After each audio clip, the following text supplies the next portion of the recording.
The beautiful thing is that I have definitely healed my relationship with food despite it all, despite all the restrictions, all the health issues, not being able to exercise, being bloated. I mean, I truly feel like if I can do it, anyone can do it because of the, extent as to the other things that I've had to work through. Living a healthy, balanced life as a mom can sometimes feel impossible.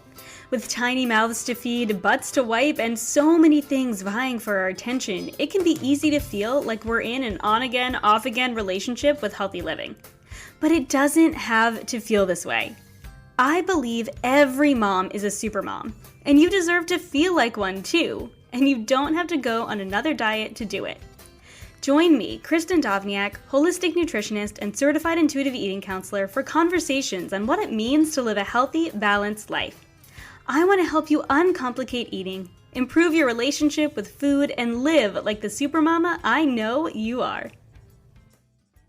Hey friends, welcome back to the Healthy Balanced Mama podcast. Kristin here, and something that I have been wanting to share with all of you, something that I haven't yet touched about on the podcast, and I think is so important to talk and to share about because I know it affects so many women, is the struggle with trying to find food freedom and body image when you're struggling with chronic health conditions, whether that be a chronic illness or even something that you're struggling through for a short-term period of time. It can feel really impossible to have this intuitive, free journey and mindset around food when we're struggling so hard in our lives. So because this isn't something that I have personally struggled with to a great extent, I wanted to bring on someone who I knew had an absolutely fabulous story, and I was just blown away. She shared parts of her story even after following her for some time now, listening to her podcast and reading her incredible Instagram posts. She shared some things that I didn't know about her story, or I hadn't heard yet about her story, and she was so transparent about every part of her journey, from food freedom to chronic pain to chronic illness, and she really gave a lot of hope and practical, tangible tools to help you move into a space of food freedom and body positivity, even in the midst of chronic illness. So I'm so excited for you to hear from Chelsea Gross. Chelsea Gross is a certified nutrition and mindset coach who helps women break the diet binge cycle for good so they can feel free around food and confident in their bodies. Her passion for a healthy mind and body comes from her own struggle with multiple health issues and a disordered relationship with food and her body for nearly a decade. Debilitating chronic pain in 2014 was a rock-bottom moment and the catalyst for her to finally address her health issues, unhappiness, and heal her relationship with food. She learned early on in her training that things don't happen to us, they happen for us. So Chelsea took her mess and made it her message. Today, Chelsea empowers and guides women through releasing obsession around food and weight so they can finally enjoy the beautiful life they have, free from the rules and restrictions that keep them stuck. Friends, I cannot wait for you to hear Chelsea's story and the wisdom that she has to share with us in this interview. So let's jump into my interview with Chelsea Gross. Hey, Chelsea, welcome to the Healthy Balanced Mama podcast. Oh, thank you so much. I'm so excited to talk to you today. So I was just sharing before we officially started recording that I wasn't quite sure where I found you first, either on your podcast. You have an awesome podcast, the Nutrition-ish podcast, and with Allie, and then you also have this really incredible Instagram account with these like the most beautiful captions, and they're so inspirational, and you can tell like how much time you spend on them. And I couldn't actually remember where I started following you first because I love both of the areas. But I think it was your podcast and your story that you have shared so openly, both about your struggles with food and with chronic health conditions.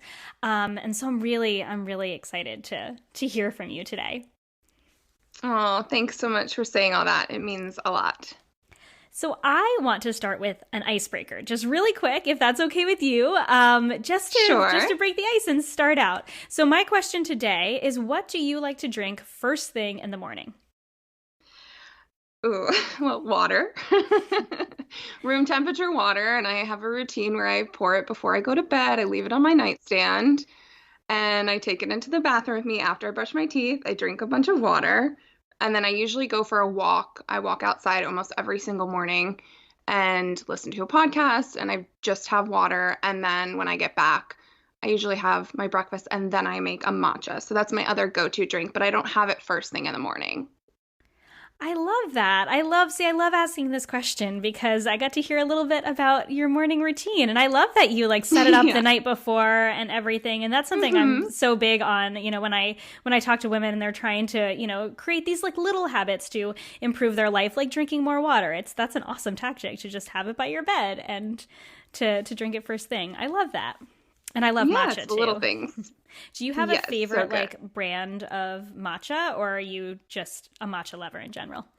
Yes, I like any type of ceremonial grade matcha, which is kind of what, we should all be aiming towards having like the real deal anyways. So I like Aya matcha, Aiya, and I also like Matchaful. And then lately I've been doing Vital Proteins. They actually make a matcha latte blend that's matcha, collagen, coconut milk powder, and I think like akasha fiber or something, and it's just all in one. So I just now have been doing that and blending that with water, and super simple and really good. Oh, that's cool. I love that. I love their collagen. And I put collagen in my coffee often. Usually I start the day with a coffee, and I've been trying to switch out of having another cup and having a tea instead, just to kind of reduce that caffeine a little bit because I notice it triggers my anxiety. So I love that. I'm going to have to try out that Vital Proteins one. And I'll try and link to those too for anyone who's looking to up their matcha game. So thank you for sharing that. Yeah, it's so easy. And I feel like for people who are new to matcha, because it is such a bitter taste if you're just blending it with water or even just regular like almond milk or something like that, I feel like it's going to be too aggressive of a taste for people when they're sort of easing their way into trying something new. So I think that blend, that Vital Proteins blend, is a really good place to start for beginners. Oh, that's awesome. And then they get the little hit of collagen too, which is great. Yeah. Yes.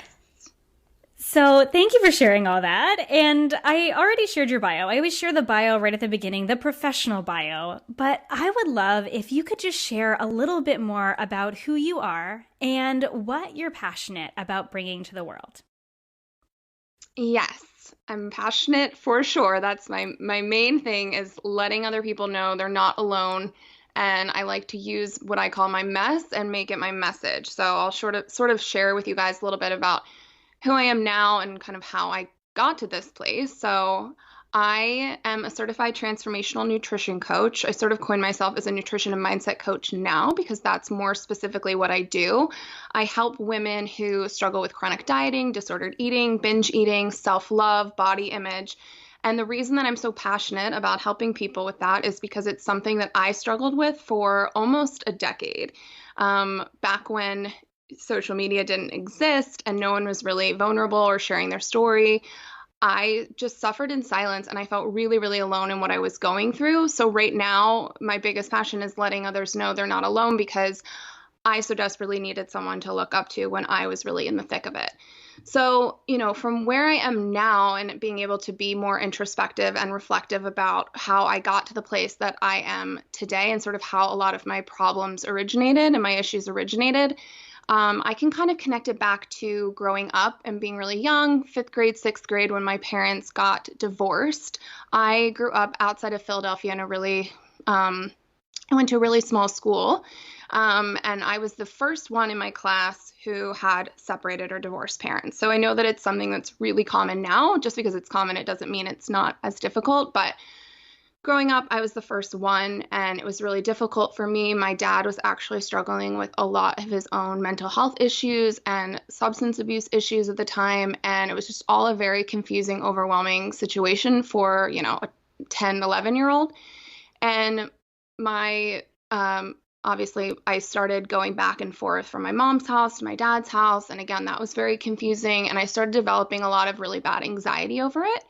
And the reason was I was scared that something was going to happen to my mom and I was going to be left with my dad, who was, in my eyes, kind of unstable, sort of, I felt kind of unsafe, being with him.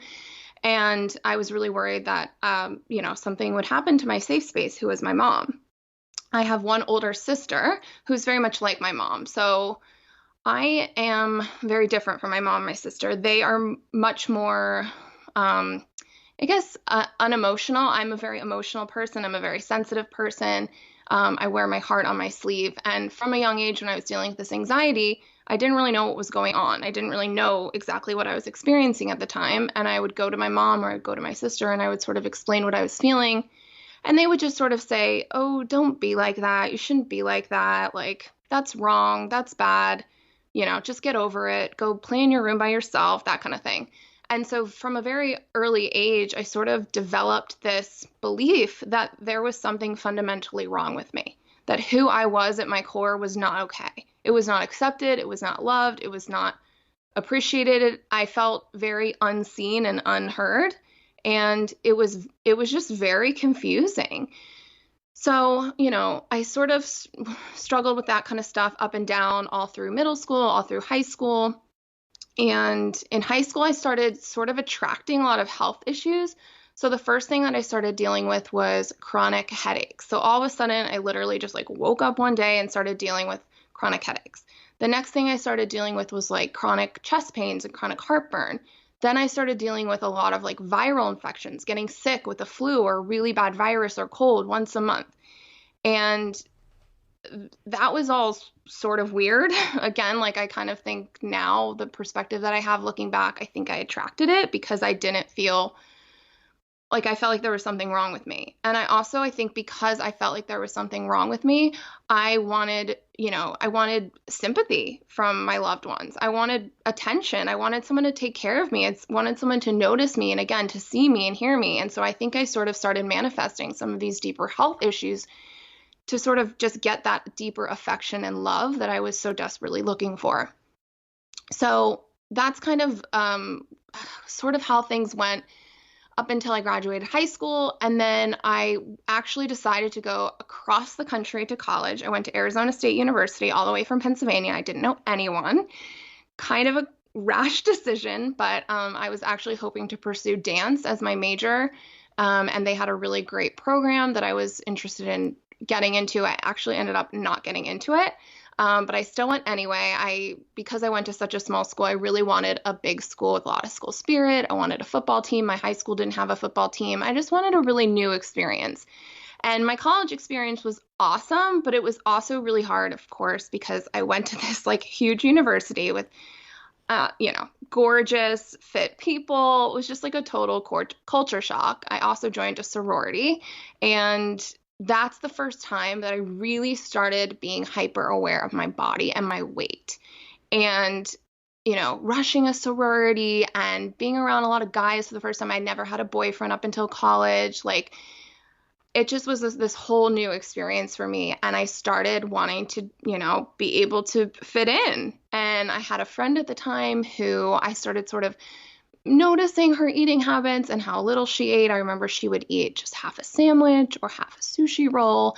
And I was like, okay, maybe I need to start eating less. Normally, like, I would need to eat like a whole sandwich or a couple rolls of sushi. Like, am I eating too much? Do I weigh too much? And I was actually entered into college pretty underdeveloped. I was definitely like a late bloomer. I was definitely the last girl in my high school class to get her period, like did not have any boobs. And so I really, didn't have much weight to lose, but I still decided that I needed to lose weight. So I went home the summer after my freshman year of college, and I just sort of decided that I was going to diet and I was going to work out and I was going to lose weight and just see how it went. And so that was sort of my first experience with restricting and counting calories, under eating, over exercising. I had a summer job that I worked sort of across dinner hour time. So it was sort of an excuse for me not to eat dinner. So I was skipping meals and just becoming really, really mindful and obsessed with how little could I eat to get by. And then I started exercising for the first time, like doing more cardio, and basically like lost a bunch of weight. And I came back to college my sophomore year, and all of a sudden, all these people noticed all the weight I had lost and how quote unquote good I looked. And I met my first love. I started dating a serious boyfriend. I had all these friends. I lived in my sorority house. So in my mind, I kind of thought I had cracked the code. I basically thought, well, I'm in this thinner body. I'm getting all this attention. I have the friends, I have the boyfriend, I'm going to this big university. I figured it out. I just needed to lose weight to feel attention and love and worth and happy and all this stuff. So it really ingrained in my brain this concept, this idea, this belief about myself.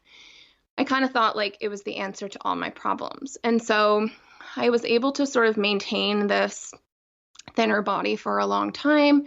And then I broke up with this boyfriend, and I also went abroad to London the summer before my senior year of college.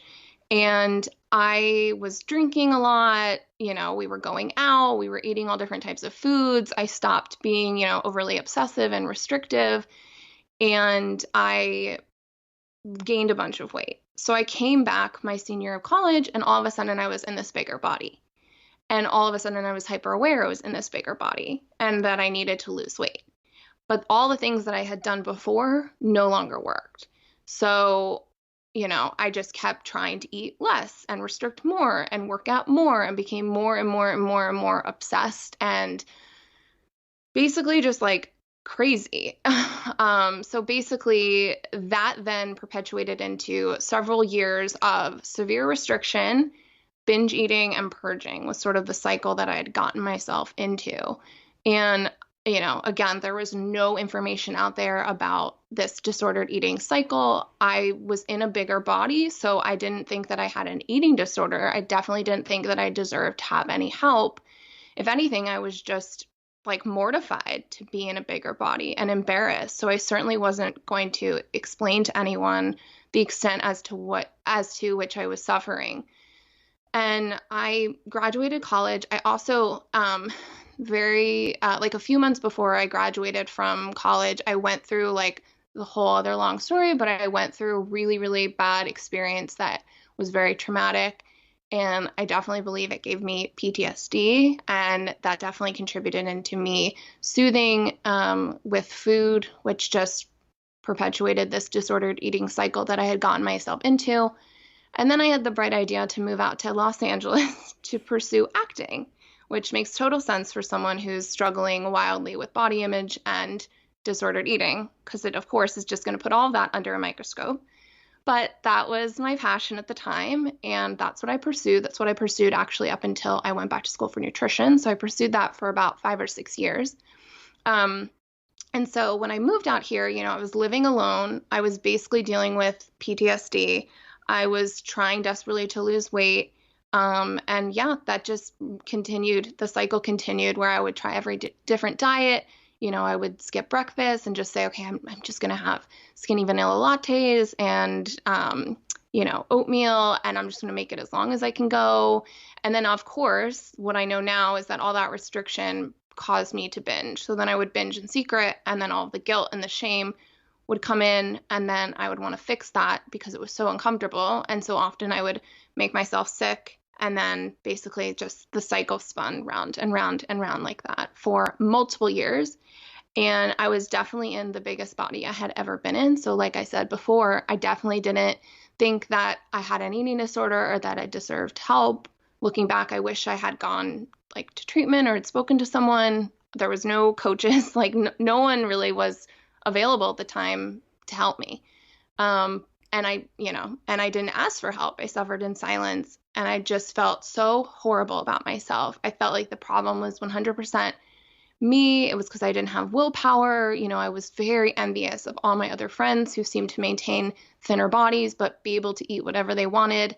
And I was torturing myself every day, trying to eat less and stick to a certain amount of calories. I was counting and tracking every single thing that I ate. I filled out all these little notebooks every day. And I was just in a lot of pain. And at the same time, I still continued to have all these kind of random health issues. And yeah, life was just, I was struggling. So fast forward to when I was 25, I had an acting manager who asked me to lose weight. And unfortunately, that motivated me to do so much so that I hired a trainer who put me on basically like a very restrictive bodybuilding type diet. And I was working out at least 2 hours a day, training with her, running on the treadmill. and I lost a wild amount of weight in a really short period of time. And so just like it happened in college, I kind of thought, okay, I fixed all my problems again. I just had to lose weight. Now everything's great, and I'm happy, and I feel good about myself, and I'm confident. And that, of course, didn't last because I was so restricted and I was under eating so much that, of course, my body couldn't withstand that forever. So I ended up gaining some of that weight back. And then this is also the time where I was dating my now husband, Scott, who was my next like pretty serious boyfriend. Um, so basically things kind of were off. Looking back now, I'm able to see that the universe was like, no, you haven't figured it out yet. You still have more work to do. Early 2014, I woke up one day with really bad lower back pain.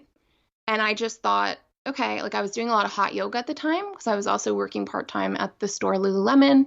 And I'd gotten really into yoga, and I was going to Core Power, which is heated yoga. And I was doing far more accelerated classes than I really should have been. And I just thought I overdid it. I thought maybe I had a slight injury, no big deal. I'm just going to rest for a little bit and I'll be fine. And I never got better. Things continued to get worse. Then I actually got in a really bad car accident, almost back to back with that pain. And basically, I then spent the next like 6 or 7 months just seeing every pain specialist out here, doing injections, doing treatments, getting these like laser therapies, seeing PTs, chiropractors, acupuncturists. Nothing was helping. I just continued to get worse.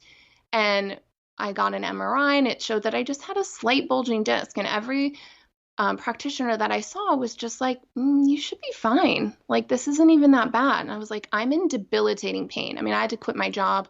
I couldn't walk. I couldn't like bend. I couldn't stand. I couldn't lay down. Like, everything hurt. I was in horrible pain. I mean, I was, to be totally honest, like near suicidal. It was that bad. And, you know, like I said, I had to leave the job I was working at. Acting was really going nowhere. So I had nothing. And of course, too, I couldn't exercise. And so I started gaining weight, and I started feeling more out of control around food again. And I started binging and purging again. And basically, things were just a total mess. So, and I also was getting misdiagnosed like all the time. So I never even had a really clear-cut answer as to why I was in such bad pain. So one night, literally, this is the last night that I ever made myself sick, literally told Scott, who I'd been dating for about 2 years at this point, 2.5 years at this point, everything about my past with food. He didn't really know the extent as to which I was suffering.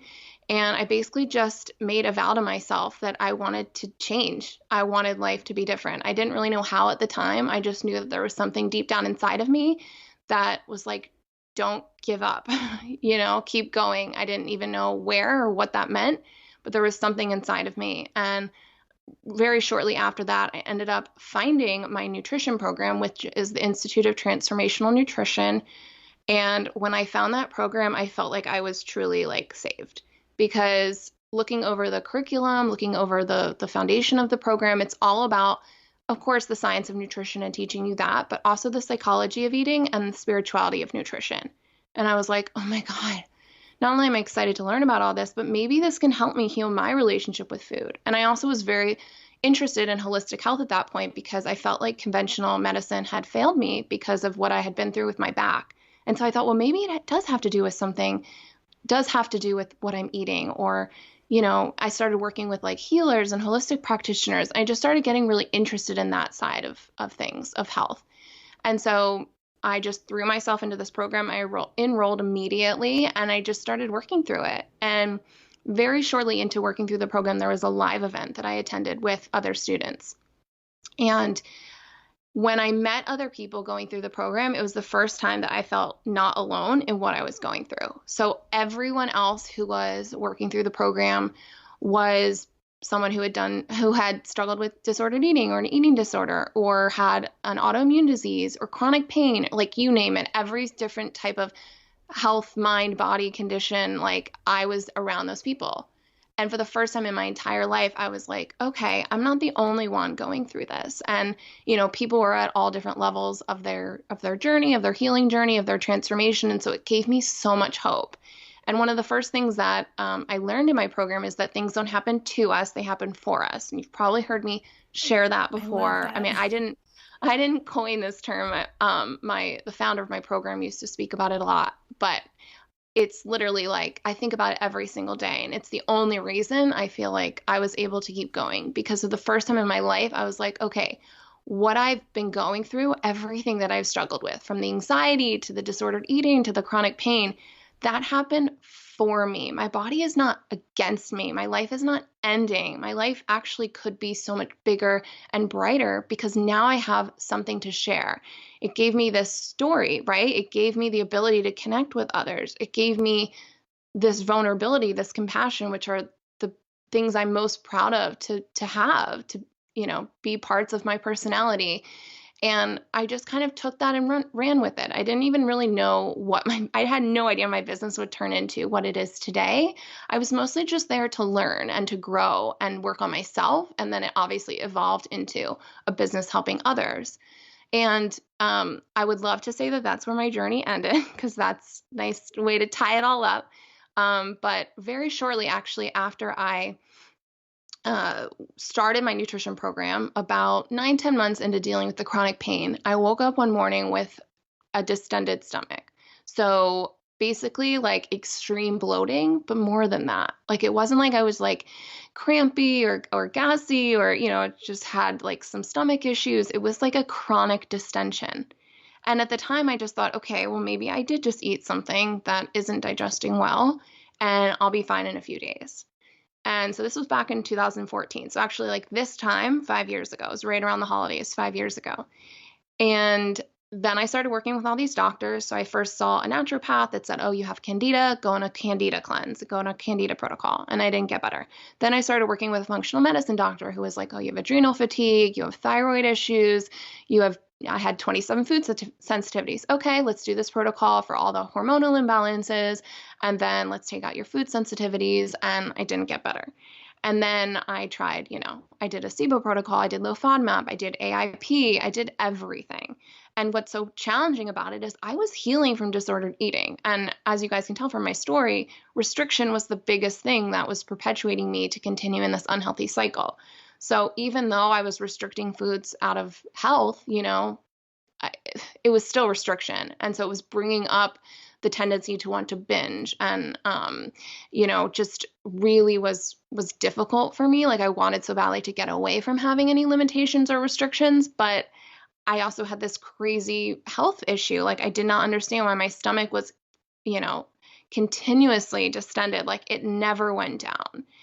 And so it continued like that for a couple years. And I still, even despite all that, worked through my body image. I worked through my relationship with food, and I got to such a better place, which I'm really proud about, despite all the stuff that I was still dealing with. But I still wasn't better. And so finally, my mom had a friend who was working with a doctor down in San Diego. And she just suggested, why don't you just try going and talking to them? And I was resistant because he's a regular MD, and I had been working with holistic practitioners. I sort of was almost like weary of seeing someone conventional because I thought that they just like wouldn't really take it seriously. But his specialty was in kind of like rare diseases and autoimmunity. And so I decided just to give it a shot.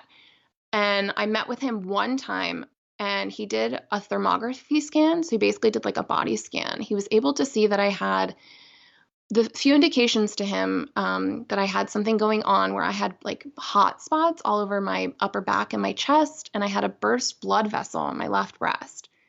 And he just instinctually or intuitively thought, you have Bartonella disease. And I didn't even know what that was, but that's a co-infection of Lyme disease. And it's called cat scratch disease, because people who get scratched by their cats who've been bit by fleas can get this disease. And when he said that, I finally connected the dots. Back in 2012, I had bought like a tiny little potted Christmas tree from Whole Foods that had actually infested my apartment with fleas. So disgusting, and I hate talking about it. But I got bit all over my body, and I had no idea that it was anything worse than just what it was. It was also very traumatic. It was horrible. It was a horrible time. But I just kind of like tried to forget about it from that point on and move forward. I never thought that I could have contracted a chronic illness from it.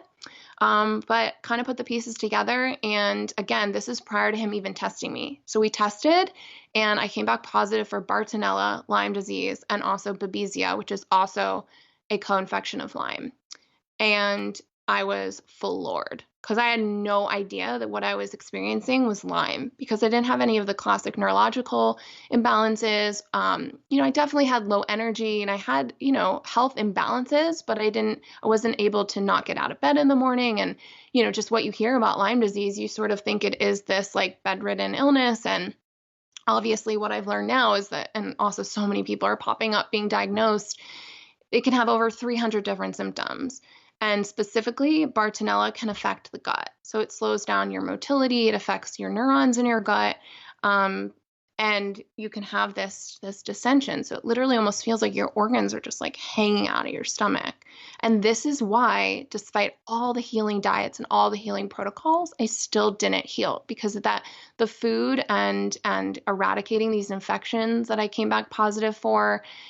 That wasn't the root of the issue. The root of the issue was Lyme disease. So it was mixed emotions because I was really grateful to finally have someone who could tell me what was going on, but it was also really overwhelming because it's scary. And, I had just, I guess actually I got engaged a few months after that. You start thinking like, I want to be able to have kids one day. And you're not supposed to have kids if you are active for Lyme. And, just have I been walking around sick for 6 years? Like, oh, this might be why I have a hard time sometimes coming up with words, or why I feel, depressed sometimes, or why I feel like I have no energy, and why I'm struggling so much with these gut issues. So it was a total whirlwind, and I am getting better.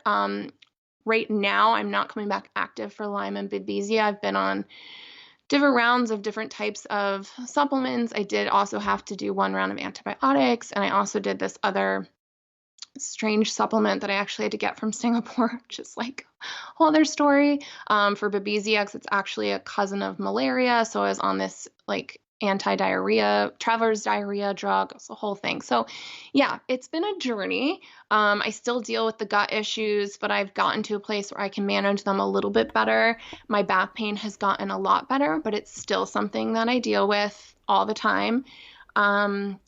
But the beautiful thing is that I have definitely healed my relationship with food despite it all, despite all the restrictions, all the health issues, not being able to exercise, being bloated. I mean, I truly feel like if I can do it, anyone can do it because of the, extent as to the other things that I've had to work through. But what I can take from it is that it all happened for me. I've met amazing like friends because of our similar health issues. I know that I have this really, really, really special compassion and empathy for others, which has made me just like an exceptional coach because I can really, tell others I know exactly how you feel. And I know that that's really powerful. And so, yeah, I mean, I definitely feel like I've come out on the other side, even though I'm still going through things. And yeah, it's just been a crazy, crazy journey. Oh my goodness, Chelsea. Thank you so much for sharing your story. Like so many facets to your story, but every bit is so powerful. And I love that you brought it all back at the end of at least your story up until now. But the beautiful thing is that you have healed your relationship with food. And even though you are still healing, like you said, you feel like you are on the other side. And I think that's so beautiful. And I think, oh my gosh, I could end the podcast right there just with your story and just with, you saying that, it's okay. Sometimes we go through these things and they're really, really hard. But ultimately, it's about our mindset around it, right? It's about, I feel like I've come out on the other side and, I might still be healing, and all of us are healing from something, right? We're all still continuing to grow in some area or another, whether it's our journey with food or struggling with a chronic illness. But I think one of the things that I know that you've given me, and I think that you put out so beautifully to the world, is this mindset around everything. And I know that it's certainly not all rainbows and unicorns and daisies and whatever. And that I'm sure I know that there are still really, really hard days, but I love that your mindset is of healing and that I have healed this part of my relationship with food and that I'm moving towards healing completely. I love that. Oh, thank you so much. So I want to kind of circle back a little bit to when you were sharing a little bit about this, like this idea that you had in your head for so long, for so many years. And I love that you shared these different stages in your life. And I could relate so much to this idea that we as women, a lot of times, whether, we're college women who are, in that stage where we're like looking for the perfect guy or like leading into getting the perfect job, or, or maybe we're in a later stage of our life where, we're trying to, compare ourselves to other women or other moms or whatever. We have this idea in our head that if we change our bodies or if we lose weight, then we'll have everything. Because I think we Yeah. see like on social media and we see in our world, this is society that tells us that this is the answer to living a better life, is just by looking better or changing our bodies, changing our weight. So I'm curious, what did it look like for you to, even through all of these struggles, really let go of this idea of losing weight in order to be happy, losing weight or changing your body in order to, live your ideal life? What did this look like for you? And how did you come to this place of food freedom you're at today? Yeah, I think it's so important to break it down. And you're right. Everyone does think that losing weight equals happiness. And you're right. We see that on social media all the time. But I hear stories from women all the time. I would say every client that comes to me has had this quote unquote perfect body. They've done the diet, they've done the workouts, they've reached their goal weight, but they still weren't happy. And it's important for us to acknowledge that we are just seeing people's highlight reels, and we're not really seeing the struggle behind this positive goal, this exciting transformation. And I like to try to bring some light to that because usually when people are getting to this place where they can achieve the perfect body, they're sacrificing physical health, they're sacrificing mental health, not all the time. Sometimes it can happen and it can be fine. Not all the time. Not everyone that has a perfect body is struggling, but I would say 9 times out of 10, usually that person is restricting or they're miserable, they're obsessed. Their relationship is suffering. They have no energy. Their digestion is horrible. There's could be a whole laundry list of things that are out of balance. And so you sort of have to ask yourself, well, if that's what I'm experiencing, if I'm stressed and overwhelmed and anxious and obsessed, I can't go out to eat, I can't go on trips, I can't go on date nights, I'm, weighing myself multiple times a day, is that happiness just because I physically look like I have the perfect body? Do I actually have the perfect life? So it's really important for us to get real with ourselves and dig a little bit deeper into this idea of happiness that we have. And I think we understand like money doesn't make you happy. Success doesn't make you happy. Yes, those things can definitely bring things into your life that can contribute to joy and happiness, and you maybe have more opportunities. But look at celebrities. I mean, how many celebrities have had these meltdowns or, tragic deaths have happened because even if, they have this huge mansion and all this money, maybe they don't have the connection in their life that makes them happy. Maybe they don't have a good relationship with food. Maybe they don't have a good relationship with themselves. So it's really important to get just very, very real and sort of pull back the curtain to just sort of this, blanket statement that weight loss equals happiness. And for me, the way that I sort of worked through this is that, I definitely feel like my health crisis, my chronic pain was a wake-up call. My the way that I felt became so much more a priority than the way that my body looked because I was in such a dire state. Like I said, there were times where I couldn't walk, I couldn't stand, I was in debilitating pain that I just wanted to feel good. And so I feel like that really happened for me, like I keep saying, it allowed me to refocus on food not being just for like, oh, what can I eat less, or how little can I eat? How little calories can I eat? It was more like, what sort of things can I add in that are going to make me feel good? How can I make sure I'm eating enough so that I can heal? Before I went through sort of this journey and I went back to school for nutrition, I just thought like nutrition was just about like, eating less and working out more. I mean, that's the only information that was available to me at the time. So when I started learning about food, I was really excited to learn about the science of nutrition, learn about blood sugar, learn about hormones, learn about inflammation.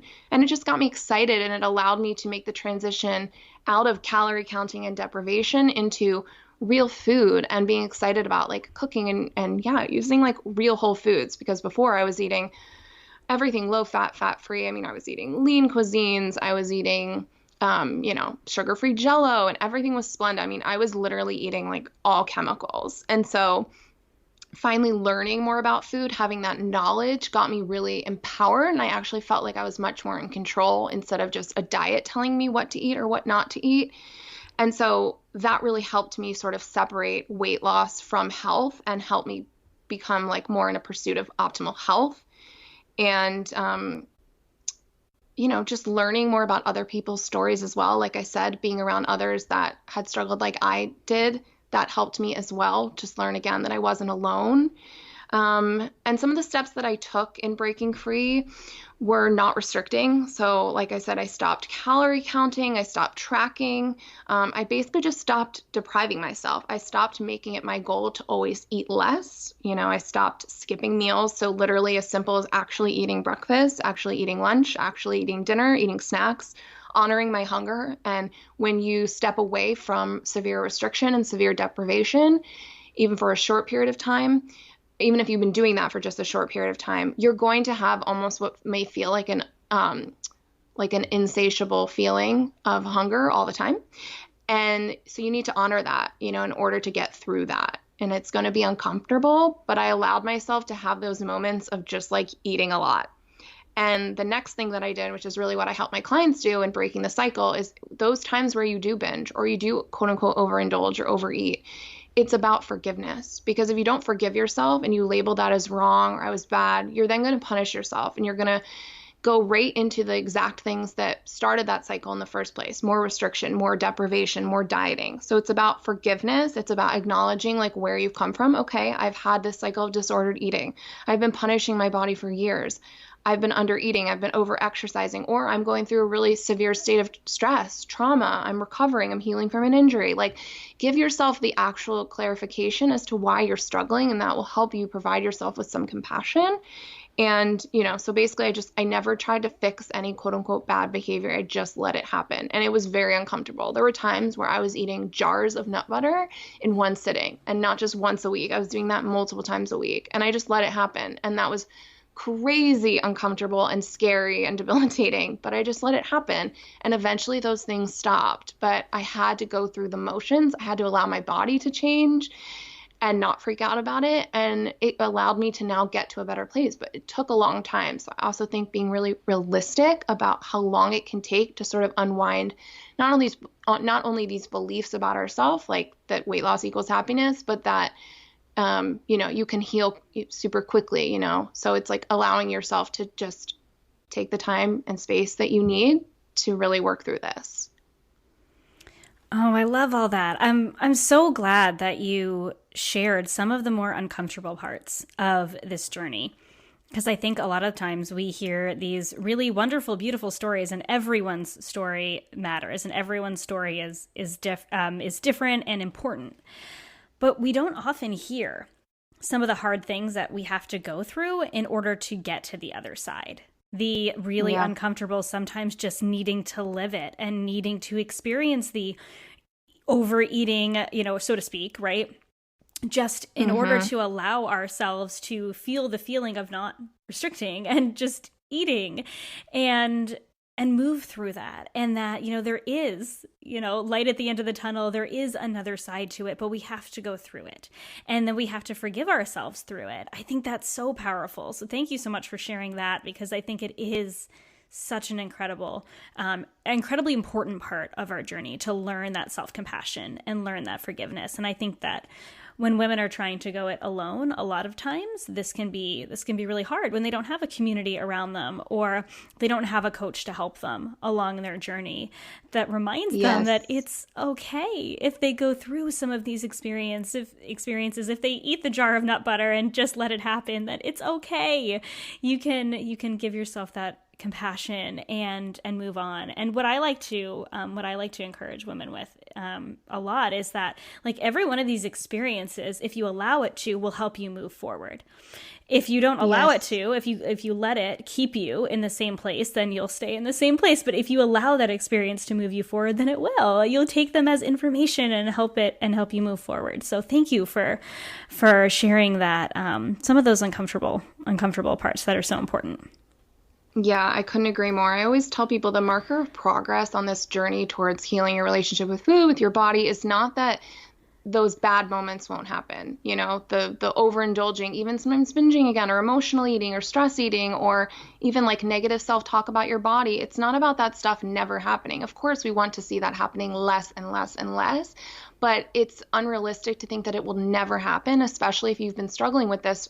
The women that I work with, it's not only years, sometimes it's decades, right? Mm-hmm. So the marker of progress is that you can move through how you move through that. Just like you said, what can you learn from this? What was your body needing at that time, that maybe caused you to reach for the food? Or, why did you have that negative self-talk? Is it because you just got in a fight with your partner, or you're having a really bad day at work? Or, so what can you learn from it? And then also, like, how can you show yourself that compassion to move through it and break the cycle and maybe redirect those thoughts, and, wire something else in that's going to be more productive and more positive. So it's always those moments that I think are progress, not just it not happening, because it's so unrealistic. And also too, like a lot of the messages we see on social media about people who are sort of have gone through a similar journey to me, you may just think that it has been easy for them. And, we kind of think, oh, just eat intuitively, just eat when you're hungry, stop when you're full. Well, when you've been dieting and just had a disordered relationship with food in your body for a really long time, you can't just do that. It's not just a snap of the fingers and all of a sudden it's easy to moderate, or not hard to, beat yourself up or punish yourself. So again, like you said, support is so crucial, and to really truly acknowledge it's often going to feel like one step forward, two steps back, and that's okay. You're still moving forward. Yeah. Oh, I love that so much. And it's so much of it is rooted in this mindset. It's really, truly not about the food. It's about that mindset and moving, and like you said, moving forward, or like we both said, I guess, moving forward with every step. So I'm curious, then how did this mindset that so I know you're going through all of this sort of at the same time, which I think is one of the reasons that makes your story so interesting and so powerful too, both for you and for those you're helping, is that you're going through these chronic illnesses while you're working on healing your relationship with food. So how did your mindset play a role with wrapping your mind around not just your journey with food that you're working through and your body, but also struggling with these chronic illnesses? Oh my God. Well, mindset for me, I truly believe not only changed my life, but saved my life. If I did not have a strong mindset, I don't know where I would be, because totally transparently, that's not a word, to be transparent. There have been many times in my journey, specifically with my struggle with my back pain, where, like I said, I wanted to give up. If I did not lean on my mindset, because I feel like when you feel like your body is failing you and you feel like you've lost control, you don't know what the heck is going on, everything you're doing isn't working, all the foods, all the supplements, nothing's working. It's so hard not to want to give up, and you can't trust you feel like you can't trust your body, you can't trust your habits, your lifestyle. You're lost. And so if you don't have that mindset to lean on, I mean, there's nowhere else you can really go. And so I truly believe that my mindset, it changed my life. Health issues are really, really hard to deal with. And like I've mentioned a few times, I think relying on that mantra that things aren't happening to me, they're happening for me, has given me a lot of hope. Also, just even saying like, this too shall pass. And those really, really, hard moments, right? I also try to look at like what my body is trying to tell me and working with my body instead of against it. So even though it may feel like your body is failing you, your body is never trying to fail you. Your body is always trying to function, trying to survive, trying to keep going, and you have to work with it. I truly believe a lot of the times, I specifically see this a lot in the autoimmune community. I think women who are really hard on themselves, who are perfectionists, who are go, go, go, I often feel like we get sick sometimes as a sign from our body to slow down. And connecting the dots with my journey, it makes total sense. Like I said, I had sort of gone on this like weight loss journey again, and I sort of thought I'd cracked the code again. And my body was like, we're going to have something happen that you can't necessarily turn your head away from. And we're going to force you to actually sit with this discomfort and work through this. And where it took me was a whole new career, working on myself, meeting so many people that inspired me and supported me. I mean, it all happened for so much of the greater good. So it's really important to remember like your body is on your side and to work with your body instead of against it and not hate it and not punish it. Love it. Even when, you're having crazy bloating like I do sometimes where I look 7 or 8 months pregnant, or you're in a lot of pain, or you're having other crazy symptoms with skin or energy or mood or whatever. You have to try to practice loving yourself through it, and it goes back to compassion. And that's your mindset. It's being a participant in the journey, even though it's really hard. It's never that this happened. It's deeper than like this happened for a reason. It's deeper than that. It's more like, what can you take from this? And for some people, it may just be like, wow, this taught me that I could get through anything. This taught me that I'm really strong. This brought me to, a newfound passion in life. Like there's so many different things that it probably sparked for you. And you just have to take a step back and put so much focus and energy on that, because you have to try to crowd out some of just like the struggle and the challenging moments, because there are going to be a lot. So yeah, mindset, is just everything. Oh my gosh, so good. And I 100% agree that oftentimes, we end up with an illness or, a health crash or something like that. I know in my own story, I had a huge health crash after like the most restrictive part of I had an eating disorder in high school, but even more restrictive was when I competed in a bodybuilding competition. I've never done something so crazy. Oh, wow. And it was like right after that I had like decided that I was never going to do a bodybuilding competition again.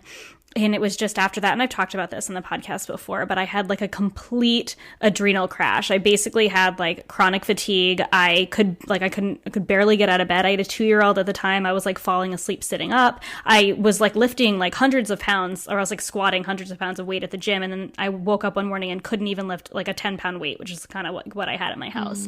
And I had this huge health crash, and then I started like gaining all this weight rapidly, and I was told that if I just followed this like post-competition plan that this would never happen to me, but it did. And I obviously started like freaking out. I didn't know what to do, but what it did was it sent me to some new practitioners that I had never seen before. It helped me heal some long-standing digestive issues. It helped me learn that I had PCOS, which is a hormonal condition, and helped me heal through that. And that is what led me to intuitive eating. And so what seemed like such a really like difficult journey and nothing compared to your journey at all. But looking back, that was the first thing that popped into my head, was this like huge health crash that, looking at it, like at the time I was like, this is terrible. Like I've worked so hard to like get to this place, and now like everything is falling apart. And now I look back and I go, what a gift that was to lead me to this place of better health and then eventually food freedom. And now doing what I'm doing, helping other people, and doing what you're doing, helping other people. I think as long as we allow ourselves to, like you said, stay in that really positive, as much as possible, mindset, or coming back to that mindset, even if we fall away from it, coming back to that and learning from every experience. I think you're such a fabulous example of that. So I love that. Oh, you too. And that is an amazing story as well.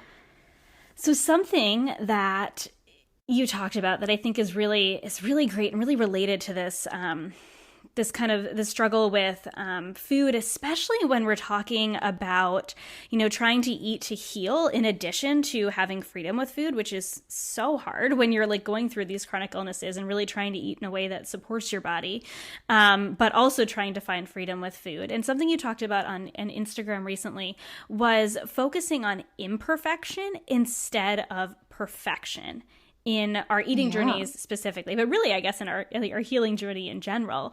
But what does this even mean to focus on imperfection with our eating? Can you kind of share a little bit more about that? Yes, and I think it could go into all aspects of anyone's life as well. Everyone I work with is a perfectionist. Every single client that comes to me is a perfectionist. So I think of imperfection as literally like not being perfect and allowing yourself to mess up and it being okay. And those imperfections, not being bad, not being wrong, but actually being beneficial, just like we were talking about before. What could you learn from that? How could that actually be something that is a gift? Because maybe it teaches you something about yourself, about how you feel, about your body, about your mindset, right? There's so many positives that you can take from quote unquote like messing up. And I like to talk a lot about the gray zone. So a lot of people, especially with their relationship with food, they're looking to fit into things being black and white, on or off, good or bad. And so it's really about existing in the gray zone. And for a lot of people, that's really, really uncomfortable because unless we have something that's like definitive, a box, a label that we can fit into, we don't really know how we feel. Like we don't know how to exist in there. So it's important to get comfortable being uncomfortable and allowing yourself to mess up, allowing yourself to learn, allowing yourself to have those ups and downs and celebrating them. And again, if you can learn from them, then you are probably going to have an easier time celebrating them. So, I think it's just, again, going back to the concept of forgiveness, forgiving yourself instead of punishing yourself. If you think that you have to be perfect and you quote unquote mess up, you may want to punish yourself. So being imperfect would be like, okay, I'm going to actually give myself, compassion here. I'm going to forgive myself. It still doesn't feel good, but I'm going to allow myself to move forward and work through that. So I kind of think that that's just the world of imperfection, is just allowing life to happen, acknowledging that life will always be ups and downs, and also that perfection doesn't exist. And there's also this kind of saying that I just recently heard, maybe it was on another podcast, that perfectionism is self-sabotage. And so we're continually setting ourselves up to fail by trying to be perfect. So what if we just pulled the reins back a little bit and allowed ourselves to mess up and be imperfect? We probably actually get where we want to be a lot sooner and in a much more effortless way. Yeah. Oh, I love that. And I love that perfection is self-sabotage. It's so true because perfection is not attainable. So by striving for something that we inherently know is unattainable, we're sabotaging ourselves and we're automatically putting ourselves in this position of never being able to reach this place. And that's so, so powerful. Oh my goodness. Yeah. Something else you said that I just wanted to, I didn't want to skip over. I wanted to touch on, because I found this really powerful too, was that you talked about you talked over on Instagram too, just 'cause like I said, I hope everyone, if they're not already following you, they'll go follow you because it's just like daily wisdom over there. I love it. Oh, thank you. But you talked about that up until a few years ago, you weren't sure if you said, I'm not sure if I even had a relationship with myself. I was so preoccupied trying to change my body, control my food, and lose weight that I didn't even know who I really was underneath all that. I was giving myself the message every single day that who I currently wasn't good enough. That was really unfair. And I think this relates so well to this conversation on perfection and not needing to be perfect and allowing ourselves to be imperfect in our eating and our healing journey in our lives. How do we begin to accept that we are enough, even if we feel like our body might be failing us or this journey is harder than we expected it to be? Yes, this is a hard one. And I think that we distract ourselves from getting to the root of the issue, the things that are actually causing us to feel maybe unbalanced or out of whack. We're distracting ourselves by only focusing on losing weight or being perfect with our diet or perfect in other aspects of our life. So it is important, again, to pull the veil back from that and get a little bit more real with yourself about, what actually, like we were talking about before, what actually is your best quality of life? What actually makes you happy? When do you actually feel good about yourself? You're not giving yourself the opportunity to feel those things. So I like to get people started by making a list. And this is how I start actually my client work, the very first session we put together what I call the Powerhouse Why, which is like the ultimate inspiration and motivation for getting yourself where you want to be. And it's helping you get really clear about these like almost like superficial or artificial goals that you may have had previously, which were probably just losing weight or changing your body, into like, what do you actually really want? What will actually really make you happy? What will actually really make you feel really good in your life and love a life that, a life that you can wake up to and be happy to live every single day. So people can start by just like making a list of all the things that you are that have nothing to do with what you weigh or look like. And again, I say like people distract themselves from this because it's probably uncomfortable. We don't like to talk about ourselves. We don't like to celebrate ourselves. If you have a hard time coming up with anything, what I found is a really good place for people to start is, are you a mom? Are you a sister? Are you a daughter? Are you a wife? Are you a friend? Every single woman listening is going to fall into one of those categories, right? And just start there. Have you ever considered that just being a good sister is enough, or a good wife or a good friend or a good mom, that's enough, that can give you worth? Are you just thinking that only having the perfect body or losing weight is enough? So starting there, and just that can almost help you build off of there. So, then you can start asking your questions like, what makes you laugh? What can you do? And time just flies by. When do you feel the most connected in your life, the most inspired in your life?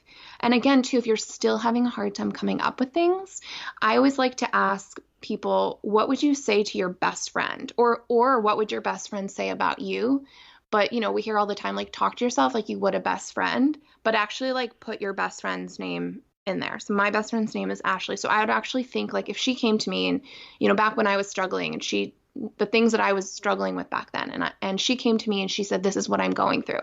What would I want to say to her? And then actually turn around and say that back to yourself. So start just actually speaking to yourself like a best friend, and also ask your best friend, ask the people that are close to you in your life, what qualities do you love about me? What's your favorite part about me? Like, what do you love doing with me? Just basically, like, it's just opening up the door to starting to have these kinds of beliefs about yourself that you've probably just not given yourself the opportunity to have. And just literally wiring the belief that you are always enough, and it definitely doesn't depend on the size of your body. Totally. Oh my gosh. And talk about uncomfortable and being comfortable with being uncomfortable, asking somebody who's close to you to share, because that the people who are close to you, they're close to you for a reason, because they love you and because they know these incredible qualities about you. But I don't think we often take that time to recognize them in ourselves. We do. We get, just like you said in your post, so preoccupied with these things that we think make us enough. And we don't actually think about the things that really, truly do. That was really powerful. I love that. And I do something very similar with my clients when we start and we talk about their why. And like, well, so why are you doing this? No, but really, let's really dig in. Why are we making these changes? And it's never about just weight. It's never about just food. I'm sure that you see that all the time. It's like, we'll start talking about that. And then like 10 sessions later, they're like, we didn't even talk about food. And I'm like, I know, because it's not what it's about. Yes. Oh my gosh. And I think if the listener gets anything out of this, it's that it's so much of it is not about the food. So let's dig a little bit deeper. Let's dig into, why do we have this mindset, and how can we start shifting our mindset around whatever situation we're in. And that's why it's uncomfortable. And that's why the diet industry is still so successful, because people would always rather just do the diet or try to lose weight or do the program or take the pill or do the procedure. They don't want to do the deeper work. And so it is hard.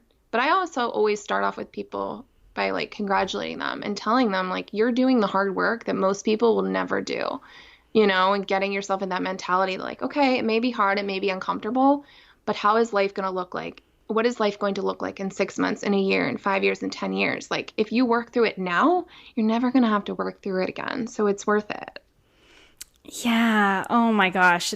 it is so worth it. I know both you and I know how worth it doing the work is, and it is so easy to just hop on another plan, and that's why we stay stuck in this cycle that I know both you and I were on for so long, it's easy to restrict. It's easy to fall back on those old habits. It's hard to do the hard work, but it's worth it in the long run when we realize that is where true healing comes from. It comes from digging deep and getting to the root of it, which I think is exactly what you do. Yeah. So one other question that I have for you as we kind of start nearing the end of things that I think will be really, really powerful for the listener to hear. And I'm curious your response to this with all that you have gone through with your eating and chronic pain and chronic illness and bloating and just these daily struggles. Do you believe that it's possible to love yourself even when you're in the midst of pain or illness? Yes, absolutely. Is it easy to? No. Is it possible? Yes. And I honestly feel like you have to. You have no other choice but to choose to love yourself, even in the midst of pain and illness, because your body is begging you to. Like we said, your body is looking to get your attention. Your body wants you to listen to it. Maybe it wants you to change. It wants you to nourish it. It wants you to take care of it. Your body is unwell because it wants you to listen and it wants you to love it. So like I said, you have to work with it instead of against it. And that's choosing love. And again, like I talk about this all the time. I write about this a lot. I don't think self-love is looking in the mirror every day and thinking that you're amazing and have a perfect body and see all these physical features that you love about yourself, or even that you think your life is perfect or beautiful all the time. It's choosing not to go down the path of beating yourself up or punishing yourself or hating yourself. I truly believe choosing to love yourself is choosing not to hate yourself. And again, existing in kind of that like up and down gray zone. It's never going to be especially when you have like pain or health issues that are causing maybe really debilitating symptoms or something that you can't not see. Maybe it's a skin condition. Maybe it is bloating. Like maybe your hair is falling out. It's like you can't turn off the fact that you notice those things, but it's just choosing not to go down the path of making it worse by hating yourself through it, because your body just doesn't want that. Yeah, hate is never going to produce love. And I think that's something, it's a reality check for a lot of women that, spend so many years really upset with their bodies or really upset with their situation and hating themselves for it and hoping to find love out of that. So thank you for that. Thank you for that hope that it is possible to love yourself even when you're in the midst of it, and that you actually have to. And that's such an important part of healing. Yeah. Do you have any last advice for the listener who is wanting to find food and body freedom, even if she is struggling? Yes. Yeah, I definitely think getting support is really important, not just for the tools, the shifts, the lifestyle shifts, the nutrition shifts, not just the logistical stuff, but just to feel like you have someone in your corner who understands what you're going through. 9 times out of 10, that's what people are looking for the most anyways, is that person to say, you're not alone. I know how you feel. It's going to be okay. And you have me to lean on. I just feel like that in itself is so powerful. So I think searching for a practitioner that you feel connected to is really important. And honestly, like it's the best thing that you can do for yourself. And I know a lot of people are really scared to invest in themselves. They're scared to take this leap, but it's always going to be an incredible thing and you will never regret it. Like I truly promise you that. But yeah, just for some other like logistical things, I think starting small, it doesn't have to be a huge whole overhaul. And I think when we try to change too quickly anyways, that's when we can end up sabotaging ourselves because it's scary or it's too uncomfortable. So allowing yourself to just literally start small. So a really good place to start is looking at the different types of restrictions that you're putting on yourself. I speak about restriction all the time. I have a bunch of posts on my Instagram about it, but I talk a lot about the 3 different types of restriction. So I talk about physical restriction, mental restriction, and emotional restriction. Most women usually have a combination of all 3, but you may be stronger in one or the other. So look at the types of ways that you're restricting yourself and how can you begin to be less restrictive in those areas. So if it's food, it's like, how can you start maybe practicing more permission to eat certain foods, or eating a little bit more? Or if you're skipping breakfast, can you try having breakfast? If you're not allowing yourself to eat past a certain macro count or certain calories, like, could you one day just try not tracking, just really going slow and trying and working through it. And again, support is really important. I think forgiveness, again, is like the ultimate superpower in a food freedom journey. Forgiving yourself all the time. You need to practice forgiveness over punishment. It will change your life and it will break this cycle. And also just, again, being kind to yourself, being compassionate to yourself, building yourself up, celebrating yourself. I always like my clients to do a list of small victories throughout the time we're working together. So if it's little moments, little victories, whether that is one day where they didn't weigh themselves, or they didn't track, or, they went out to dinner and normally they'd be obsessed about what to order, but instead they ordered what they really wanted, even smaller things than that, right? Just you're drinking more water, you're going for a walk, like little things. Keep a list of all of that. So the days where you feel like you're not progressing, you always have something to look back to remind yourself you are moving forward and you are changing and you are growing and evolving. Yeah. And I think just too, focusing on being happy. I know it sounds crazy, but eating foods that make you happy, doing things that make you happy. Just starting there. What makes you laugh? What do you like to do? Like, what fills you up? What makes, do you like being creative? Do you like being active? Like, what is it? And just start doing more of that and taking some of the attention away from food and away from your body, getting out of your body a little bit and just trying to bring things back into your life that are going to give you some sort of joy or fulfillment or purpose or passion that have nothing to do with this whole, distraction of just eating less, moving more, and working out and being hard on yourself. Try to just focus more on everything else to crowd out some of that that's no longer serving you. Yeah. Oh, I love that. I love talking to women too about how much space and how much energy and that they have once they give up these constant pursuits of food and over exercising. Like, there's so much opportunity to learn about ourselves and to learn the things we actually like and bring joy in. So in so many different things, pick up hobbies and things that you never would have. So I love that you brought that up. That's awesome. So great. Yes, that's the number one thing I hear is you have more space. You have more mental space. Yeah, totally. 100%. So I have 3 final little kind of rapid fire questions. We've been talking a whole lot about food, but I love to share food in a way that is joyful, just like you were talking about, because I am a foodie at heart. And I would love if you would answer these final 3 questions for me.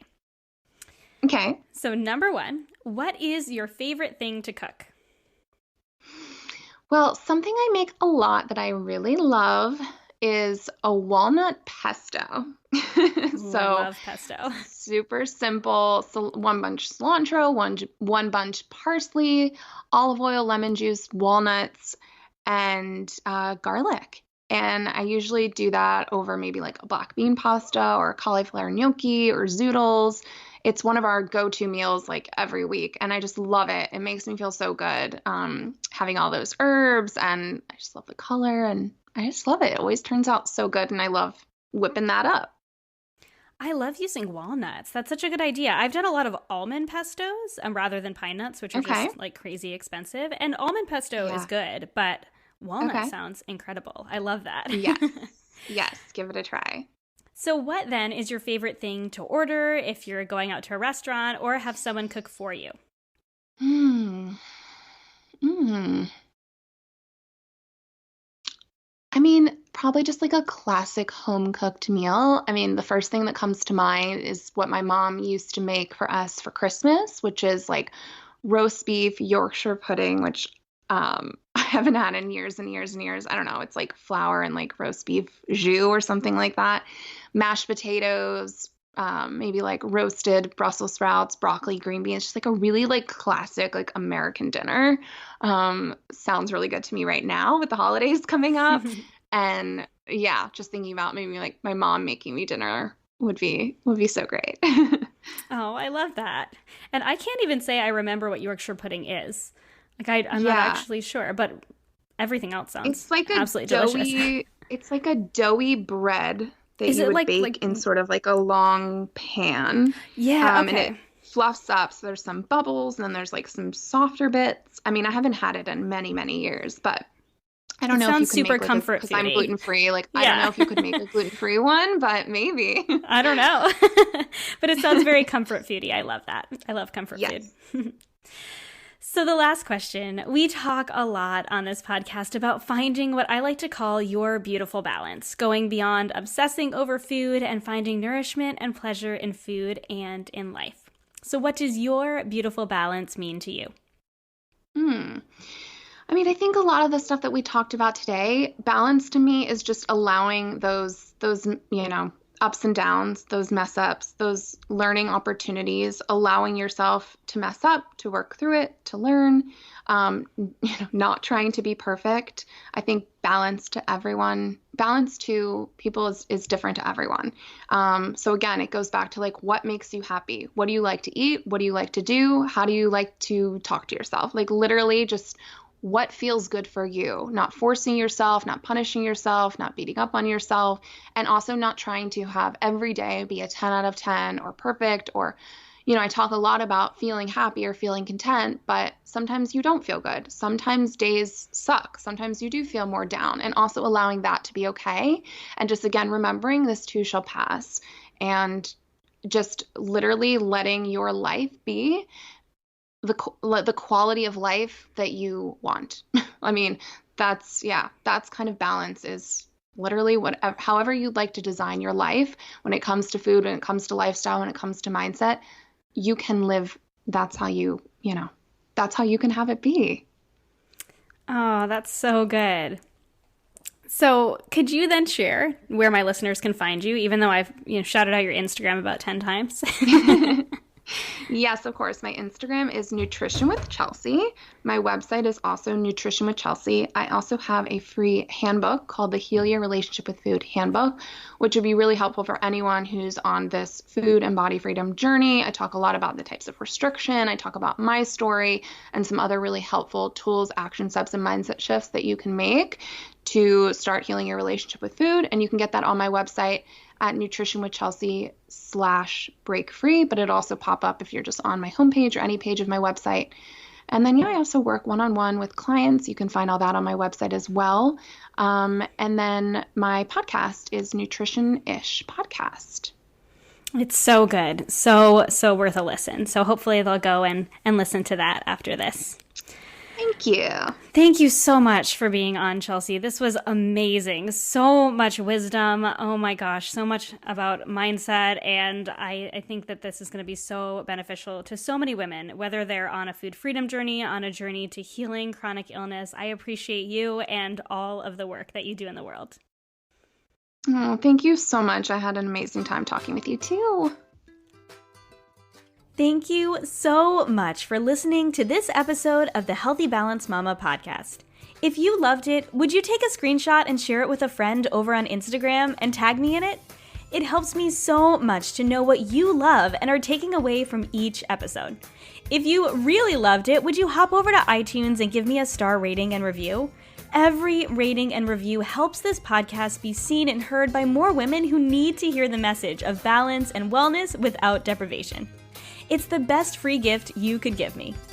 And as a reminder, the information and opinions on this podcast are meant for education and inspiration only and are not to be taken as medical advice, diagnosis, or treatment.